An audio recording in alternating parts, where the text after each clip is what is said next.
नमस्कार दर्शकों, मैं ज्योतिषाचार्य अमित वेलबींग कंसल्टेंट में आप सभी का स्वागत करता हूं।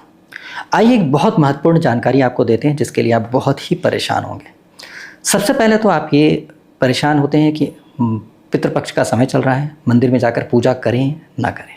बहुत लोग मंदिर नहीं जाते हैं सिर्फ इसलिए कि पितृपक्ष का समय चल रहा है, मंदिर जाना नहीं चाहिए। कई लोग मंदिर जाते हैं, बोलते हैं कुछ भी हो लेकिन मंदिर जाना है। तो ऐसे में बड़ा ही कन्फ्यूज़न है। मेरे से बहुत लोगों ने क्वेश्चंस किया, इसलिए मैंने कहा वीडियो बनाकर पोस्ट कर दें जिससे आप सभी को जानकारी मिल जाए। देखिए, अगर आपने अपने पूर्वजों का अंतिम संस्कार बहुत अच्छे से किया था, मासिक पिंडदान किया था, वार्षिक पिंडदान किया था और उसके बाद गया जा करके अपने सभी पितरों का सदगति का प्रयत्न किया और वो सब प्रोसेस पूर्ण कर लिया है, तो इसके बाद कोई भी प्रोसेस बचता नहीं है। आप मैक्सिमम यही कर सकते तो आपने कर दिया है।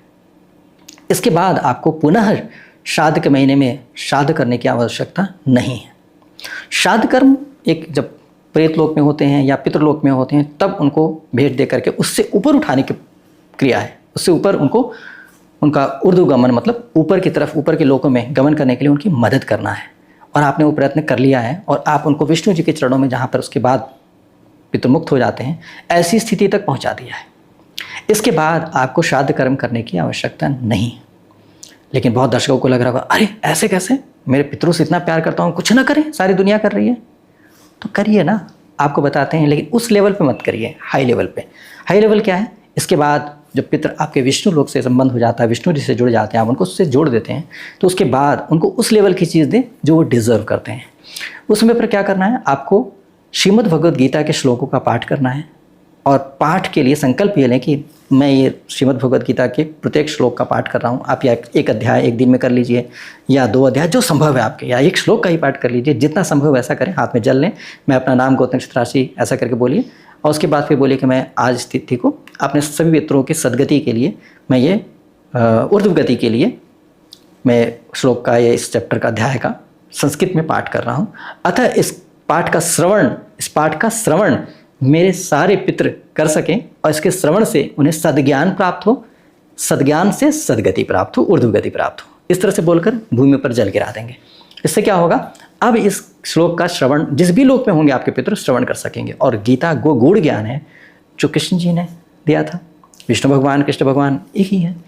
तो इस तरह से क्या है, आपको अपने पितरों को वो देने का मौका मिलेगा जो पितृ को बहुत ही लाभकारी होगा। उनको धरती से संबंधित कोई भी चीज़ ना दें।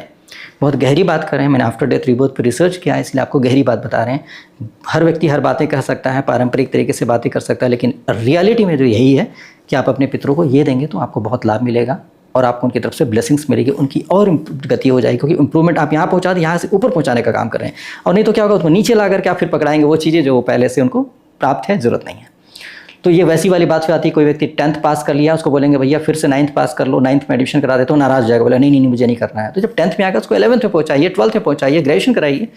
इंप्रूवमेंट जरूरी है, तो उनकी गति करानी है। तो इस तरह से आप यदि आपने पितरों की सदगति करा लिया है तो आपको आवश्यकता श्राद्ध में कुछ करने की नहीं है। आप कुछ खरीदना चाहते हो बेशक खरीदिए, बहुत अच्छे से खरीदिए। अगर आप मंदिर जाना चाहते हो बेशक करिए, कोई दिक्कत की बात नहीं। किसी भी तरह का संदेह मत रखिएगा, शास्त्र में है, इस बात का प्रमाण है और मैंने शास्त्र को बहुत अच्छे से पढ़ के आपको बताया है। तो इसलिए आप कोई संदेह ना करें। यदि आपने गया जी कर लिया है तो आप ठाठ से आप श्राद्ध के समय भी अच्छे कर्म कर सकते हैं। बस इतना जरूर है कि परमात्मा को प्रार्थना करके अच्छे मुहूर्त पे ही कोई कार्य करिएगा तो अच्छा रहेगा। श्राद्ध के समय अच्छा मुहूर्त नहीं होता, ऐसा नहीं है।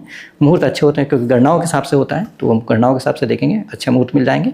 उस समय पर आप शुभ कार्य कर सकते हैं और अपने जीवन में अपने आप को लाभान्वित कर सकते हैं, क्योंकि आपको पितरों का आशीर्वाद भी तो मिला हुआ है। तो इसलिए आपको चिंता करने की जरा भी आवश्यकता नहीं है। बहुत बहुत धन्यवाद। उम्मीद करते हैं आप सभी को जानकारी, बहुत महत्वपूर्ण जानकारी मिल गई होगी और आप किसी भी तरह के संदेह में न पड़ करके अपने जीवन के बहुमूल्य समय का सदुपयोग कर पाएंगे। मेरे चैनल को सब्सक्राइब कर लेंगे तो और भी जानकारी आप प्राप्त कर पाएंगे और बेल आइकन भी प्रेस कर देंगे, ऑल नोटिफिकेशन के लिए भी प्रेस कर देंगे, तो आपको समय पर जानकारी मिल जाएगी और आप लाभ ले पाएंगे। बहुत बहुत धन्यवाद। नमस्कार।